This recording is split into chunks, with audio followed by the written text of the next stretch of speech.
I'm going to be honest, reading has been one of the biggest struggles in our house. We've done the tears, the frustration, the I hate reading, and the guilt of wondering if I was doing enough. That's why I was so excited to find reading.com. It breaks reading down into simple, bite-sized lessons that actually build confidence instead of battles. If reading has been hard in your house too, this might be the fresh start both you and your kiddo need. You can check them out at reading.com or click the link in the show notes to learn more today.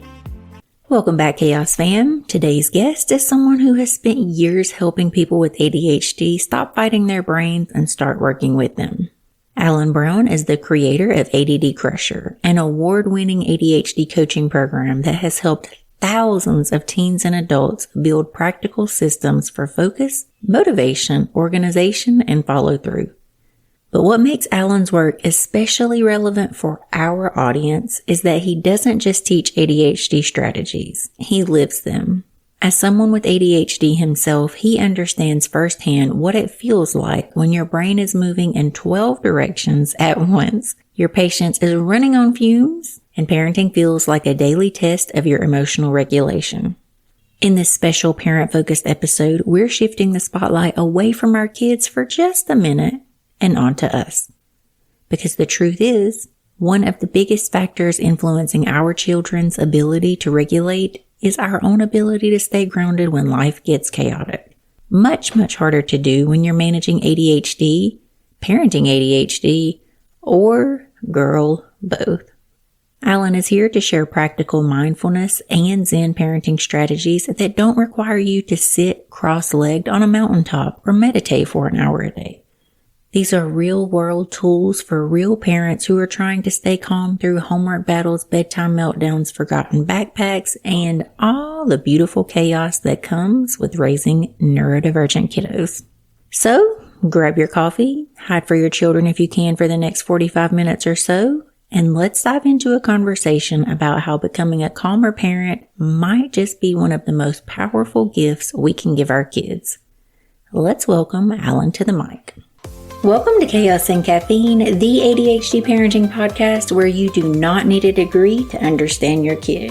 I'm Danielle, a mom in the trenches who spent years obsessing over how to do this better, so you don't have to learn everything the hard way like I did. Each week, I bring on experts who actually make sense. And then if you want the real story, come hang out with me on Patreon where I break down how it all played out in my house.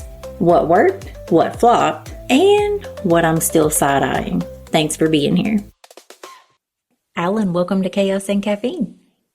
Hey, it's great to be here. Thanks for having me on.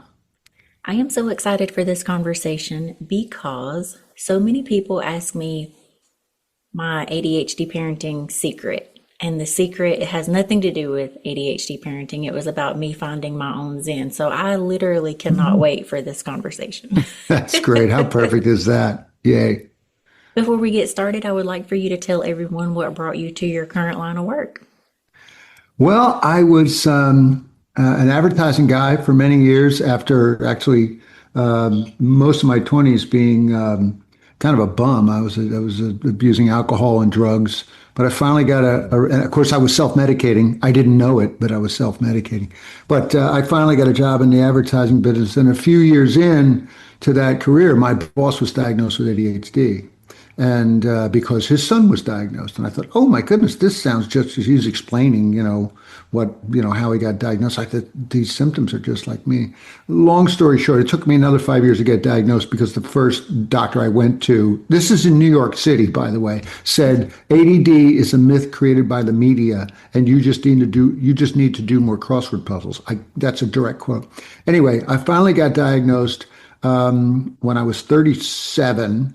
And really helped shift things for me. I'd already started to learn some sort of what I call brain hacks, some practical Zen brain hacks, as I like to call them. And that really helped. But the diagnosis and the treatment was, of course, amazing. And as I moved through my career from there, and I was, of course, much more successful in my career after that diagnosis and treatment, I was putting together this kind of a toolkit of ways that I called it Crush My ADHD. And so I decided about 15 years ago to create an online product that I call ADD Crusher. It's still out there. And that's what got me in. And then I became a coach shortly after we launched that. And then I've gone on to do a whole bunch of other things. And I speak at most of the big summits. And I'll be speaking in November at the ADHD conference in Kansas City this year. So that's what brings you and me together. I'm very excited. Thank you for sharing your story. So I can imagine that most parents do not have the same reaction that I do to practical Zen parenting. Do you get a lot of what is that, and what does that have to do with me, or along the way of trying to tell people, hey, these are just some tips that'll help you? Yeah, maybe I need to find a better title for practical Zen. Zen. Listen, I'm plenty Zen. I don't need any Zen from you. But maybe it needs a better handle on it. But I think once I share a little bit of it with folks, they go, oh, okay, I see what you mean. And that's what I want to share here today. Is this is not some foreign, Far Eastern thing where you're sitting on a bed of nails and auming. This is really practical stuff that can really improve the way we are showing up for ourselves and our kids. Yeah, I actually am kind of woo-woo Eastern Buddhist practicing. I do all the things, and honestly, I mean, I can't imagine it doing it any differently. It's helped me so much regulate myself. I'm glad you said that, because we are going to talk a little bit. I want to talk a little bit about just simple ways to meditate. This is, I'm not a meditator, but I understand why people are like, I can't be doing. I don't have time for that. But there really are simple ways, and that's why I call it practical Zen parenting. So I guess that's a good way to sort of get into exactly what I mean here. Go ahead. Sorry. Yeah, no, you're fine. I get the Zen part, so tell us about the practical part.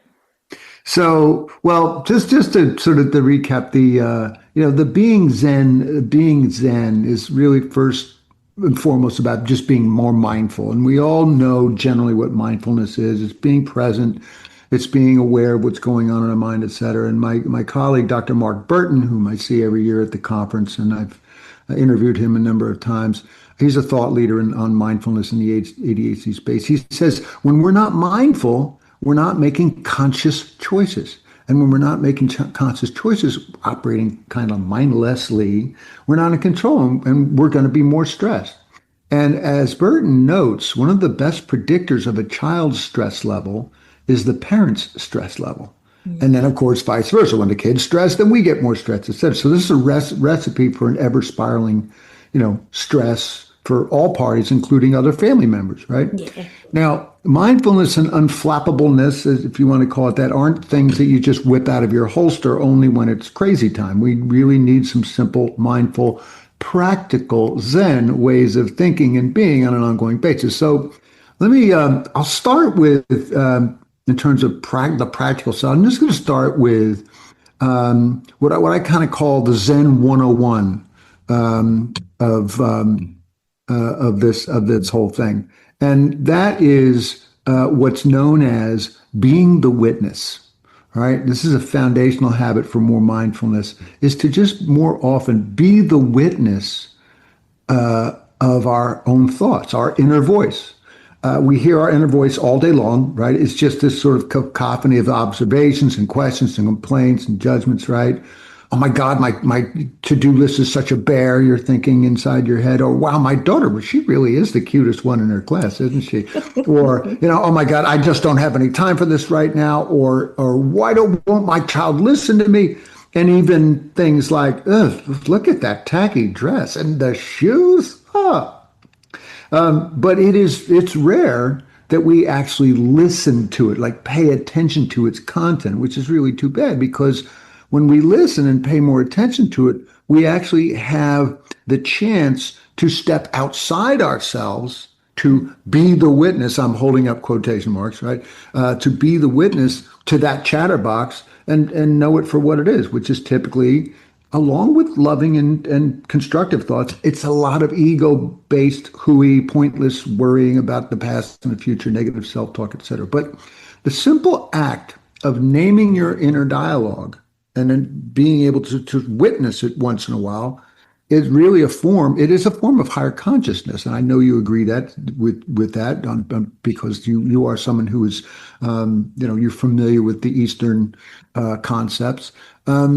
So the more you witness your inner voice, the more present you are, the more in control you are, and the more powerfully you can employ other practical Zen life improving strategies. Like I'll be sharing a few of them. So indeed, witnessing your mind's cacophony is step one in shutting up your mind. And I'm going to just quickly share one example of how being the witness can reduce stress immediately. And this is based on the latest Western research. And this is from Judson Brewer at Brown University. He runs the mindfulness lab, something like that it's called, at Brown University. And this is relatively recent research. So when we are stressed or anxious about something, right, our inner dialogue is running a loop of thoughts, right? Think about, let's just say you get a flat tire at night in the rain, or your child is out of control and really misbehaving or doing something, and you're getting stressed. This goes for anxiety also, which is really what the research is about, but it works for stress too. But we're running a loop of thoughts around the cause of that stress. We're thinking about how upset we are. We're thinking about why that thing happened, feeling hurt or resentful or confused, etc. And it's called a loop because it will go on automatically until there's some intervention. Yeah. Like your phone rings or the guy in the car behind you honks because the light has turned green. But as long as we're in that loop, we don't consciously know that we're in it. We're just in the loop. So we go on getting more stressed or anxious and not being in control. But here's the really cool thing. The finding in the research is the moment that we become the witness, the moment we step outside of that loop and go, hey, I'm in this loop. But that's just observing, being conscious of your inner voice and what it's saying. You immediately reduce the brain chemistry, the negative brain chemistry, the cortisol, the other negative neurochemicals that are making you stressed and feel like you can feel in your body. And here's the other cool thing, which is that when we are in a loop, it will tend to show up in our body somewhere. Like when you get stressed about something, you might feel it in your solar plexus. I feel when I get stressed, like when I'm really getting frustrated with something I'm working on, or, somebody's saying something that's really kind of upsetting. I feel it in my neck and my shoulders. Everybody's different, but here's the wild thing. It's difficult to be able to automatically sense that we're in a loop, again, because we're in the loop. So that does take practice. But if we can practice if we can get familiar with where our body flares up, where we feel stress in our body, that's when we can go, oh, there's something going on in my body. That means something's going on upstairs in my brain. And the moment that you make that connection, that's when you pause. You're able to pause and go, oh, I know I am frustrated about this thing. So this is in the research. And again, what a simple way to catch yourself being in one of these stress or anxiety loops and to be able to get out of it by just learning to listen to your body a little bit. So I invite everyone listening here to think about where they feel stress in their body when things are getting stressful or they're getting anxious. That's a really good tip because all of my friends who possibly also have ADHD tell me they can't sit down to meditate because that sudden rush of thoughts, once you're sitting down and you're quiet and everything's still, then you hear those, it's like a nonstop intrusion in your brain. But if I could just get them to become familiar with their body, then they wouldn't need that influx of thoughts to recognize what's happening. And also, and I'm not a big meditator, but I've done enough yoga classes and enough reading on the subject to know that what we're doing in meditation is we're just being the witness. When we have one of these thoughts and we're trying to quiet our, quote unquote, quiet our mind, we go, oh, there's a thought. Oh, I see what I'm thinking. So we're being the witness, and just being the witness, that's great practice. Yeah. Yeah. This is already so good. So I can tell you're not one to just throw around Buddha quotes all over at us as we're walking away. So you're in the trenches too. And I would like to know how you apply these to your own life, or are you too far ahead and it just comes naturally? Well, you mean so far, for instance, what we've been talking about so far? Yeah. It certainly did not come naturally. We ADDers, many of us battle emotional dysregulation. And I have been definitely emotionally dysregulated a lot of times. I can still sort of get flared up about certain things. But having learned, it's been in the last 10 years or so, 10 to 15 years, I've just learned a lot about this. And I've just started becoming more aware of the voice in my head. I got to tell you, it just occurred to me that it was really 30 years ago that somebody, or 29 years ago, 1996, someone gave me an audio book because they knew I couldn't read well. So they gave me the audio book of Deepak Chopra's 7 Spiritual Secrets for Success. Is that the right title? It's a wonderful book. And you could say, well, there's a lot of woo-woo in there. And I said that at the time. But what the key thing he taught me was that your inner voice is not you. It's really just a lot of ego stuff, as I mentioned before. It's just a lot of prattling on, etc. And so that's where I learned the concept of being the witness. Now, it took years for me to sort of realize, hey, wait a minute, Alan. Just because you know that voice inside your head is not really you doesn't mean that you've started to take control of it. Yeah. So that came, I would say, 15 years later, where I just really started to work on this, do more research. And I'm not perfect, but the biggest leap for me was learning to listen to my body and learning to identify, oh, that's the shoulders and the neck. Here they go. What is going on that's causing my shoulders to go? Oh, all right. Yeah, I'm thinking about so-and-so. That alone has been great. And again, I'm not perfect, but I definitely burn a lot less energy than I used to. And I'm definitely I'm less emotionally dysregulated. I think that's a fair statement. Yeah. It reminds me of this podcast I listened to where a lady said that until she learned the practice, she didn't realize that she wore her shoulders up near her neck until she finally got into, the relaxing part of it. And she was like, and now I can move my whole body. And I didn't know that for decades that I was wearing, the stress right there. And I was like, that makes a lot of sense. A great thing about talking about topics, which is what I'm so happy to be here talking about this, is that it's sort of sad, but there's only about, I don't know, it's something like 5% of the planet that knows that we can be aware of the voice in our heads. It's a very small percent. I forget, I've seen a couple little citations of that and I forget what the number is. But so if you haven't really thought about this much, welcome to this really very small club of folks who are willing to consider, hey, that noise that's going on in my head when I'm driving down the street or I'm walking the dog or whatever, I should pay attention to that and ask whether that's really the stuff that I need to be doing. I'm going to give you one real quick thing to just pop into my head, okay? Yeah. And I do want to talk. There's some things I call mindset shifts that I want to talk about. But I have these shower cards. They're sort of meant to be inspirational, but they're also sort of just plenty of really. I don't go for the inspirational stuff. I like practical stuff. And so what you do is you take one of these shower cards. And it's like a laminated square, like 3x3 or something, and you put it on your shower wall for however long as you want to keep it there, and you just remind when you get in the shower, you see it, and you just that's right, that thing, I want to remember that thing. So one of the most powerful ones in that deck of shower cards is it just says, "Not every thought that enters my mind deserves my attention."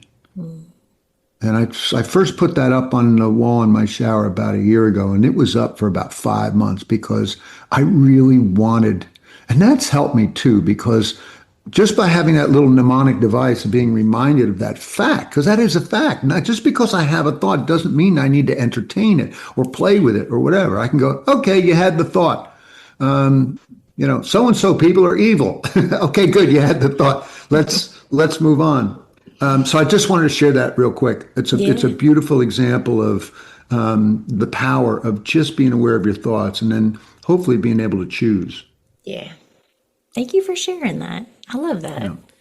Summer break is amazing until your kid has been bouncing off the walls since 8 a.m. If you've got a neurodivergent kiddo, you know they're usually not trying to be too much. Their nervous system is just asking for more sensory input. That's why we've been loving Ted Kangaroo. Their sensory seats and movement tools help my kid regulate his body so everyone can breathe a little bit easier this summer. If you've been looking for something that helps your child move, calm, and reset, check them out at tedkangaroo.com. And because you're a part of the Chaos fam, use the code CHAOS20 to save 20% on your order. If you're parenting a kiddo with ADHD, you already know the phrase, just take a deep breath, usually lands about as well as the Lego to the heel. That's why I've been loving Moonbird and their kid-friendly version, Moon Buddy. Instead of telling our kids to calm down while they're emotionally feral and breathing like tiny caffeinated raccoons, this handheld breathing coach actually guides them through it. It gently expands and contracts in their hands, helping them slow their breathing without staring at another screen. And honestly, it's not just for kids, because ADHD parents deserve regulated nervous systems too. Whether you're dealing with stress, anxiety, sleep struggles, or a brain that refuses to turn off, Moonbird can help you slow down and reset. Visit moonbird.life and use the code CHAOSandCaffeine10 to save 10% on your order. That's one that I would need probably longer than 5 months to really dig into. It took me 6 months. So as we've already mentioned, Zen parenting, I'm sure people are come at it with various emotions. So let's kick it off with the big one. What the heck do you mean by Zen parenting other than just becoming aware? And why should parents, especially ADHD parents, try the Zen way? Well, I guess I mentioned before, Dr. Mark Burton, who's a colleague of mine and a real thought leader, he points to research that shows that the more stressed parents are, the more stressed the kids are. And just think about this in a scenario. And I recently interviewed one of my favorite colleagues and is a good friend, Leslie Joselle, who works primarily with young students. And she reminded me, and I interviewed her, and she reminded me of just how stressed our kids are, right? Just from school, the amount of work, the peer pressure, all that stuff.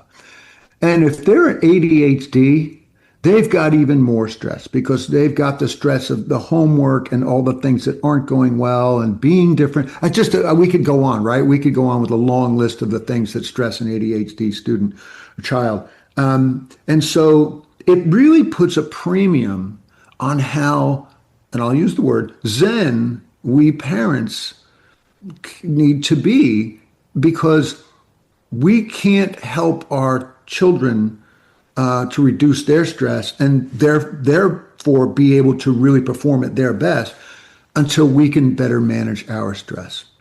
So, and I want to share a couple of I mentioned mindset shifts before, and I want to follow on my answer to this question. I want to just touch on a couple of these concepps. Please.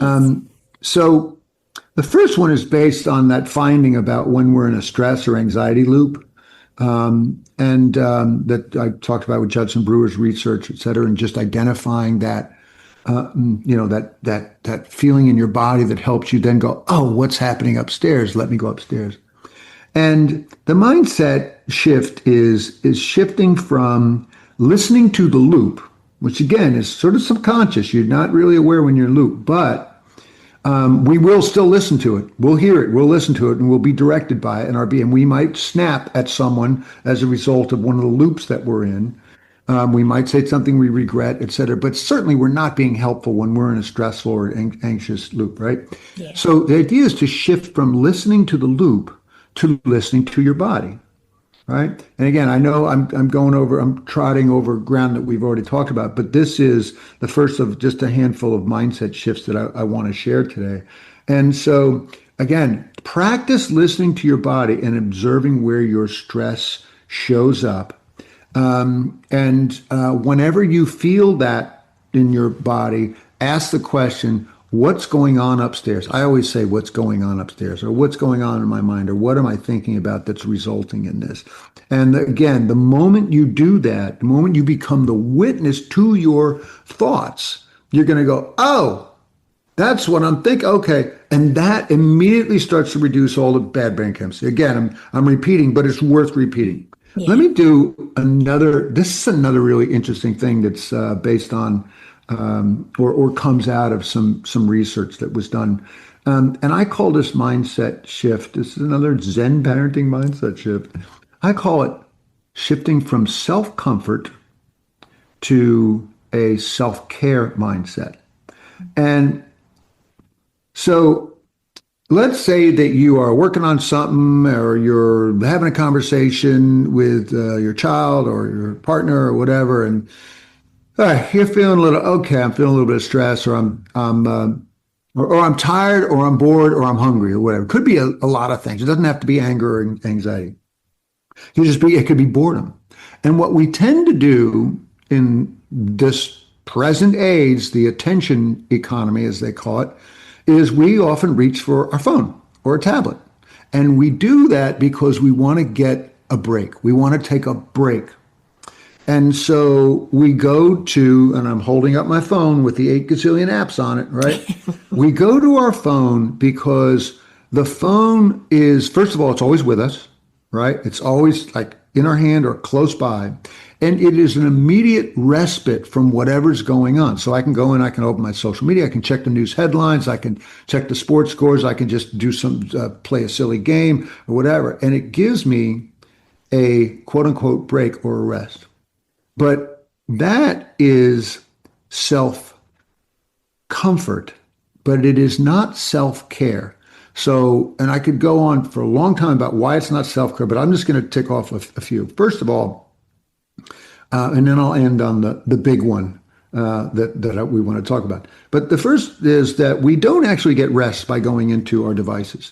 We are getting dopamine hits and it's firing up our dopamine receptors, and then we crash off of that. So then we just want to get more. And that's why these are designed like slot machines in Vegas to just keep the scrolling, keep another thumb scroll until finally you just feel like, I'm such a bonehead, I just burned 45 minutes. So it also is burning your brain glucose. So if you've been working on something tricky, like a tricky email or a report or something like that, and you go, oh, I need a break, and you reach for this device, you spend 15 minutes on it, you have just burned 15 minutes worth of energy that could have gone to, that project or that email.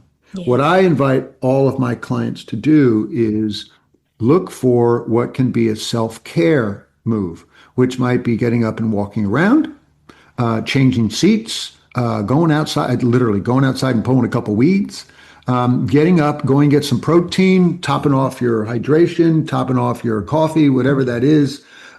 Those are restorative, whereas grabbing your phone and doing something mindless there is not restorative. It is taxing. Yeah. Now, here's the big reason this is so important. Doubly, triply important for parents. Research details the stress kids experience when competing for attention with their parents' gadgets, whether that's email, their text, their social media, it could be the television too.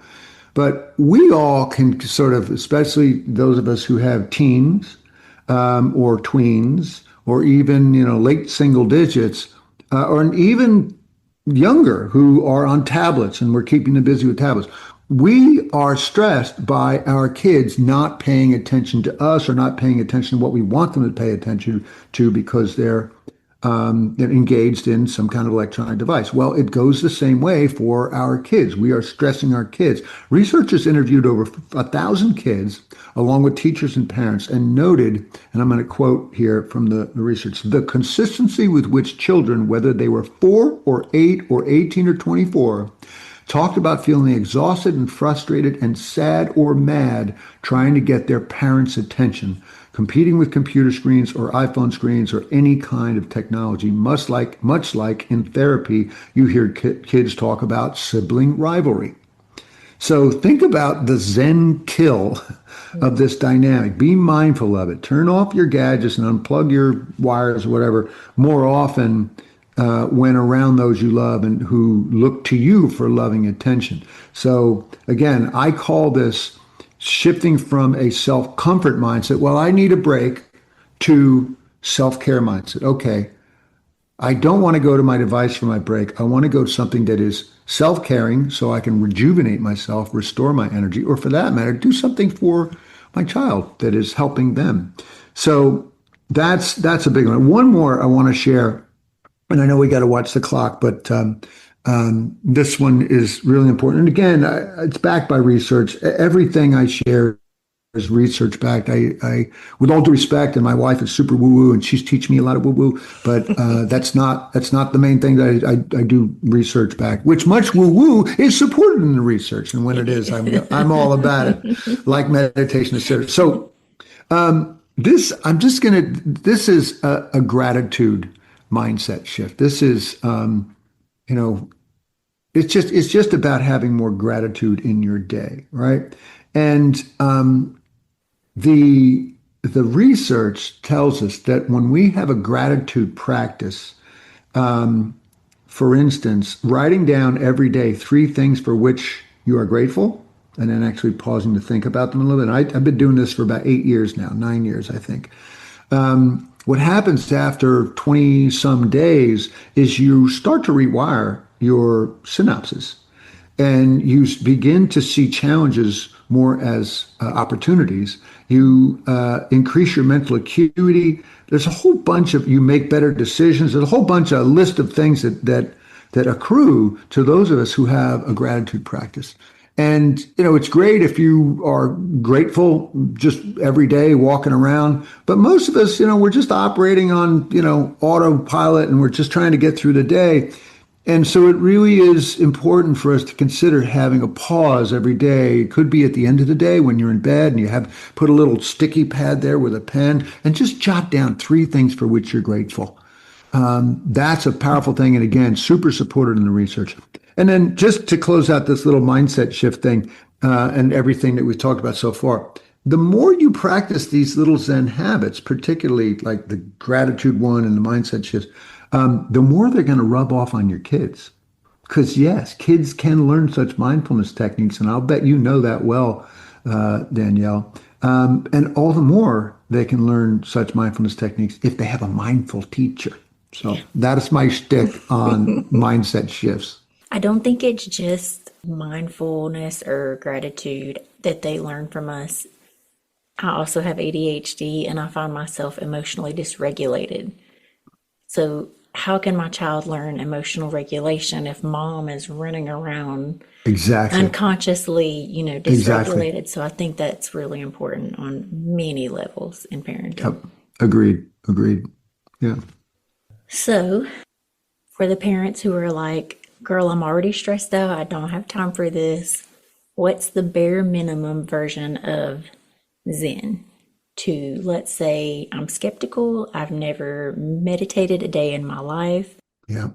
And I laugh at the idea of silence, again, maybe because my brain's running.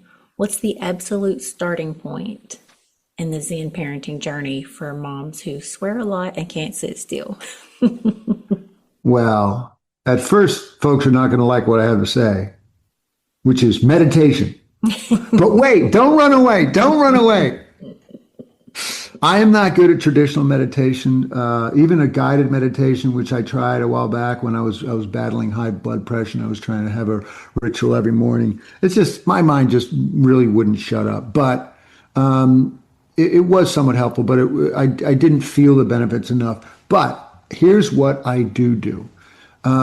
Because the benefits of any amount of quieting our minds are huge. And I won't bother you with the research on this, but it's all there. So I do what I might call tactical mini meditations, right? So for instance, this one I just call "Shut Up, Your Mind." I grew up with a bunch of Italian people, so I just when I thought of I thought about shutting up your mind. I just heard one of my buddies' Italian mothers screaming out the window, "Shut up, your mind!" All right. So this is a simple way to quiet your mind and actually power it up in as little as 10 seconds. And this results in a refreshed mindset. This is restorative. This is another thing that's restorative, right? Rather than jumping on your phone, all right? And you can use this trick whenever your mind is fatigued or just before sitting down in front of a tough engagement or whatever, a complicated email, or just when you're starting to maybe feel a little bit of that stuff going on in your body. And all you do is you just relax your mind for a couple of minutes, which means you just stop listening, or, tune into the chatter in your head. Just tune into it. So, okay, all right, what's going on in my head? And be the witness to it, right? And just see if you can look out the window at an object, ideally a tree. The trees are great. Anything, that's natural, right? A plant, a flower, a tree, or just the sky or a cloud. And then when when a thought comes into your head, just go, no, I'm looking at the cloud, man. And just try to observe the cloud. If you had a, what do you call it? A pulse? What would be the monitor that measures your pulse? I don't know what that's Not called. sure the technical name. Yeah. But when you start to do this and you become more aware of your inner voice and all that noise, and you just go, no, I'm just going to look at this cloud. And if you want, you could even just set a timer for 2 minutes and just say, I just got to make it till the 2-minute marker goes off. Your pulse will slow down. You can help that, as you know, Danielle, by just doing some breathing in through the nose and then slowly out the mouth. Just go ahead, call me kooky, call me woo-woo, whatever you want. But this is well supported. You can slow your pulse. You can just relax your mind. And it just takes 2 minutes. Now, there's another tactical way to meditate that I call meditation in motion. And now you don't have to be sitting in the lotus position to quiet your mind and reap huge benefits. There are daily routines that we do that don't require a lot of thought from us. Like walking the dog. It can also just be, driving to the store or driving to pick up our kids or anything that we don't need our full executive function engagement to be working for us. Yeah. And so just taking the example of walking the dog, the typical walking of the dog for, I won't say everybody, for a lot of folks, especially busy, crazy, stressed ADHD parents of ADHD kids, is where our inner voice is going to be blasting away on this problem. Now I got that tomorrow. I got this tomorrow. Oh my goodness, right? And then you're back and you've let the dog back into the house, and you're like, all right, I'm pretty wiped out. But what if you had a way to remind yourself that the dog walk is for not worrying about stuff, and it's just for meditating in motion, meaning I'm just going to look at trees. I'm just gonna, I'm gonna watch my dog pooping, and really, really witness that. Yeah. But just, we needn't be stressed over the past or future, whatever's going to happen. For just, 10, 15 minutes it takes us to walk the dog, typically, depending. What if we were to say, all right, what if I didn't solve any problems during this dog walk? What if I just relaxed my brain and allowed myself to? And I'll give you one more little thing that just popped into my head on this. Please. What if there were one tree in your neighborhood? Maybe you've got a favorite tree in your neighborhood. I certainly do. It's an amazing palm tree right around the corner from here. And every time I walk by it, I just stop and I go, what? It's just this incredibly tall, glorious, symmetrical palm tree. I live in San Diego. And what if you were to just associate with that tree, it could also be somebody's garden or anything, a positive thought, like, you know what, I'm a pretty good parent, or my kids are pretty awesome, or whatever, or just a reminder, I don't need to be solving problems on this walk.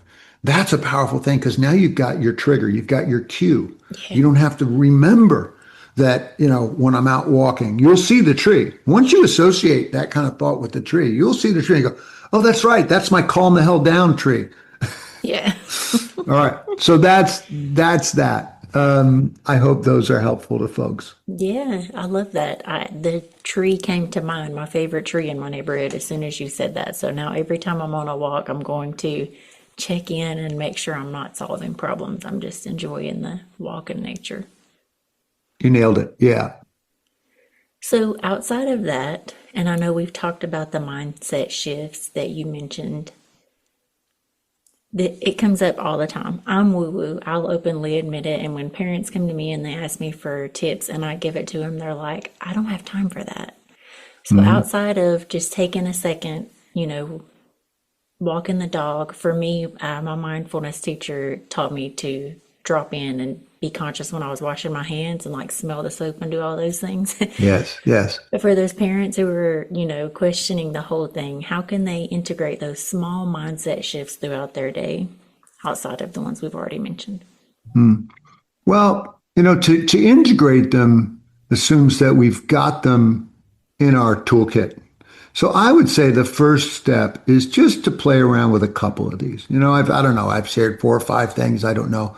But just the ones that really resonated with our audience, just think about, well, that thing about the walking the dog, that's kind of cool. Or, I really need to find out where my body flares up so that I can go upstairs and check on what's going on up there, et cetera. Just 1 or 2 of the things that resonated the most with you. And the reason why I always say that is because something that resonates with you means that you see a powerful truth in it, more than maybe the other things. And that, when you see a powerful truth in something, you're more likely to go try it and try it again. And you will have more trust that it might make a difference for you. And trusting that something might make a difference for you is really what it takes to keep pounding away at it and make it your own. And once you've made a few of these things your own, now you can find your own way to integrating it into your day. So I've got a number of these things that are and I love that you used the word integrate. I've got a number of these things that are integrated into my day. And I won't, bore you with how my day goes, but that's really the thing, is just latch on to 1 or 2 of these things. See if you can, create a mnemonic device too. The tree is a great example. Maybe you put a sticky in your planner or, on your laptop screen or whatever that just says, listen to my body, right? Or I love this one. Put a piece of brightly colored duct tape on the dog leash, and just with a magic marker, just write meditate, or shut up, you mind, or something like that. That's how we make things happen. We all need that little bit of a reminder, that mnemonic device that says, oh, that's right, I'm trying to do this thing. Because otherwise, you'll be like, oh, this was great. I had this Alan, he talked about this, and Danielle had this great thing too.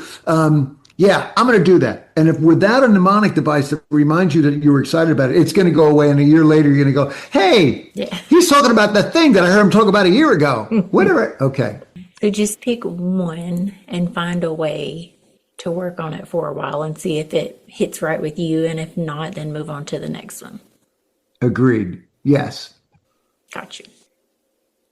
I know we've already talked about meditation, and even having practiced for years now, it seems the idea of it is more beautiful than what happens when I sit down to actually do it. I have to sit down. I have to do the guided all the time. So you have said that you are not particularly on the mat, that you kind of do the walking meditation with the dog. And I'm just wondering what version of mindfulness we could help parents with that are kind of like you and I, that whenever they sit down and they think, oh my gosh, I can't sit down and listen to all of those ideas that are going to whoosh in. Outside of maybe doing the walking meditation, what other tips do we have to get people to just drop in? All right. Well, I hate to load everyone up on too many things to try, but I'm just going to leave you with one more little thing, one more little concept. And some of you may have heard of Eckhart Tolle, who was made famous by Oprah Winfrey many, many years ago. the Oprah Book Club or whatever it was. It's Yeah. called the Power of Now, and that was one of the audiobooks that really, that was, my goodness, that was 22 years ago, that really shifted my brain. And it's simply, I just call it getting into the now, getting into the now. And what does that mean? So you are looking at, it's the morning and you're starting your day and you're looking at your calendar and you're like, oh my God, I got this, I got that. Now, where am I going to fit this in? I don't have time to do da da da da da. You know what? Oh, and you sort of, we can often get sort of paralyzed. And by the way, this can happen to our kids too, but we can sort of get paralyzed, like analysis paralysis, like I don't even know what to start. Oh my God, you know what? I'm just going to go check the news on my phone, or I'm going to go. And this really amazing thing happens when we think about the fact that there is no problem here in the now. Mm-hmm. Hear me out. So we've been here for about 45 minutes. And no one here who's still here has had a major problem, a crisis that they needed to go handle.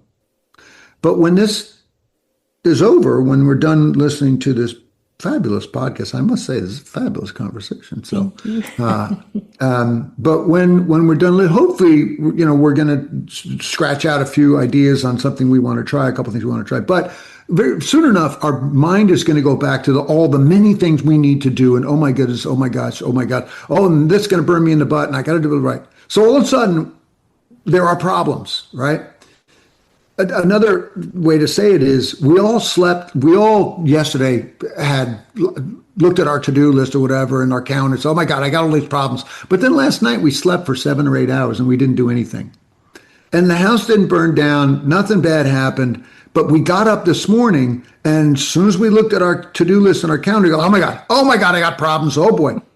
So if we can remind ourselves, and I had a little thing that would pop up on my screensaver whenever my computer went idle that just said, there's no problem here in the now. There's no problem. It was just a reminder that, hey, Alan, yeah, you got a lot to do. But right now, you could sit here for an hour doing nothing. Not that you want to do that, but everything is cool. There's no problem, right? Because if there were a problem in the now, get up and go take care of it. Yeah. If something has to happen now or in the next 5 minutes, let's go take care of it. But 99 times out of 100, there's no problem here and now. I just want to leave everyone with that one more thought. And again, if that is something that intrigues you, write it on a sticky, because that was essentially what I did. I had this thing popping up on my screensaver every 15 minutes or whenever the computer went idle. And it was actually, this is a neat thing, which is another evidence-based thing. Images of you doing things that you love are very calming and improve our mental acuity. So that's why you see the sales guy who is a big game fisherman or whatever, and he's got that picture on his desk. And of course, he's got his wife and kids too, but the big one is of him holding up the big swordfish or whatever. And that gives us really good vibes, and it actually has productivity benefits, believe it or not. So I have had a picture, I still have it somewhere on my computer, of me racing my motorcycle. I'm a road racer. And I just embedded on the motorcycle, on the underside of the motorcycle, there is no problem in the now. Mm-hmm. And so that would pop up on my screen. So I both got the reminder of, hey, Alan, if you're stressed about something, hey, there's no problem here in the now. And then 2, I got to see myself doing my favorite thing, which is, besides being with my wife, being on my, and I mean that seriously, being on my, if I can be with both, whoa, watch out. All right, that's it. That's what I got, my friend. I love that. I'm kind of contradictory in the fact that, I tell people stay off your devices. They're sucking your energy and your time. But I love the electronic reminders like the screensaver or the reminder. I love to set random reminders throughout the day that is just like, hey, slow down. And that to-do list thing is me 100% through and through, because I have like 4 main things. And until they get done that day, my hair's on fire and I'm running around screaming. Yeah. Yeah. And that's okay. We need the energy. We need a little bit of fire under our butt, but we don't need to view these things as, oh my God, because that clouds our thinking. Yeah. When we get freaked and panicked, our cortisol goes up and we're not thinking as well. And when we just go, there's no problem here and now. Okay, relax. I'll get to these things one at a time. Our cortisol goes down. We get more oxygen to our frontal cortex and on other benefits. Yeah. Alan, I could selfishly take up your time all day for 2 Oh, I could selfishly take up yours too, but go ahead. Not just the ADHD parenting, but this conversation hits all the things that I love. So I want to be respectful of your time. I want you to tell us about the magic cheat sheet. You have a formula for focus, and I think all of us probably need that in more ways than one. All right, great. So yeah, so if you go to my website is addcrusher.com. That's where we have the ADD Crusher program. It's an award-winning program, but add on to the .com/focus, addcrusher.com/focus. And what you get is I call it Alan's Formula for Focus Squared cheat sheet. It's a one-pager. And my ADHD is pretty severe. And every day, I enter into the same battles as everyone out there. Procrastination, I'm fighting, prioritization, time estimate, et cetera, et cetera. And I developed this formula, which is just 5 strategies that really practically make my meds unnecessary. In fact, I've been prescribed meds since I was 37. I'm turning 65 this year. No way. I use fewer and fewer of my meds every year. Don't tell my prescriber because I want to make sure that she doesn't cut but I have it stockpiled everywhere. But just in case. You might have to edit this out. I'm just joking. All right. But seriously, I rely less and less on meds, and I can take on the toughest days with no meds at all, thanks to this really simple formula. It's just 5 things. And I just invite everyone, this is a no-brainer. Go to addcrusher.com/focus, download this thing, pin it up somewhere, or just work with it for a few days and see if these little strategies can help you. And is it kind of like everything that we've talked about so far? You just recommend picking one and trying it for a while, or is it a linear progress? Same kind of thing. Absolutely, same kind of thing. And they're different. They're different from the strategies I shared today, but they're just, some of them are just things that you want to sort of, shift into. And thank you for reiterating that strategy for taking on, new things, new ideas, tips, solutions that you want to try and hopefully use consistently. Really, just grab the 1 or 2 that really resonate with you and just see if there's a way you can have a mnemonic device to remind you to, yeah, that's right. I'm trying to do this so-and-so thing. Yeah. Thank you. Thank you for that. And of course, I will link that in the show notes for all the listeners to have. Great. Alan, very selfishly, I end the podcast with advice for the struggling parent who's really probably just me. So any parting words that you have, I will greatly savor them. Nothing other than you guys are my heroes.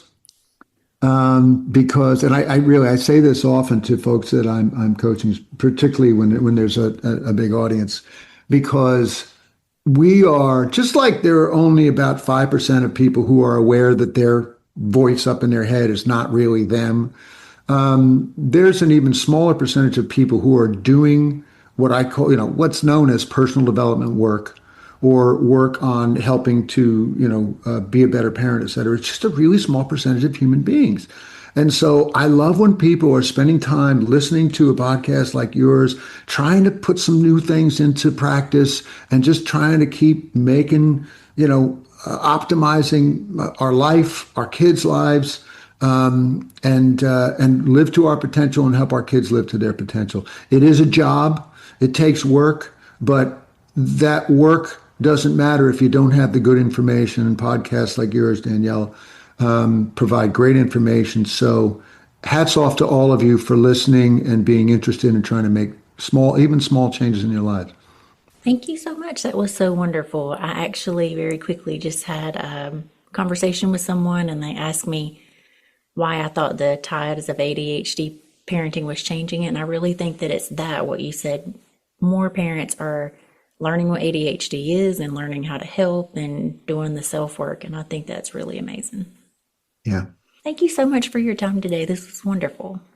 Thanks for letting me come on and speak with you and your awesome audience. Well, first of all, Alan, thank you so much for joining us today. One of the things I love most about this episode is that you didn't just give us another impossible standard to live up to. You didn't tell us to become perfect parents. You didn't tell us we all need an hour of silence, a meditation retreat, or a magical parenting superpower.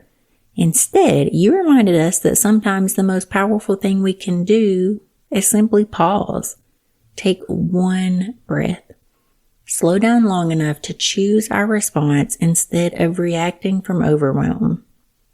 And if you are listening right now thinking, that sounds great, but I just lost my cool 3 times before breakfast, I want you to hear this. Baby, you are not alone. Parenting is hard. Parenting a child with ADHD can be hard, and parenting a child with ADHD while having ADHD yourself, baby, that's a whole different level of hard. What I took away from today's conversation is that regulation isn't about perfection. It's about practice. It's about noticing when we're off track and gently finding our way back. One breath, one pause, one opportunity to repair, one opportunity to do it differently than we did yesterday. And sometimes that's enough to change the tone of our entire day.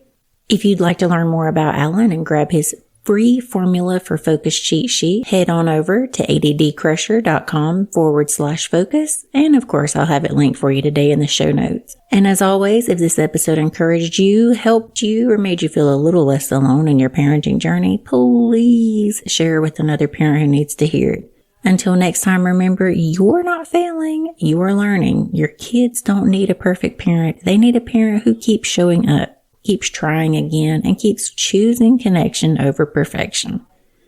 That's it for this week on Chaos and Caffeine. I'm Danielle, and I'll see you back next week for a lot more chaos, but hopefully a lot more caffeine. If you're a parent in the neurodivergent world, you already know this. We read labels like it's our second job. We side-eye ingredients, we Google brands at midnight, and we're constantly looking for support options that feel intentional and not sketchy. That's one of the reasons so many families, including my own, trust Mary Ruth Organics. Their supplements come in easy-to-take liquid drops, which honestly matters when pills are a hard no. The flavors are kid-friendly, the formulas are vegan, Clean Label Project certified, and the company itself is a B Corp, which means they actually care about what goes into their products and how they operate. Mary Ruth's doesn't promise miracles, and neither do we. What they offer is thoughtfully made, high-quality supplements that fit into real family routines without added stress. If you're looking for a brand that prioritizes transparency, clean ingredients, and making supplements easier for kids and parents alike, Mary Ruth Organics is one worth checking out. Because supporting our kids starts with choosing products we actually feel good about giving them.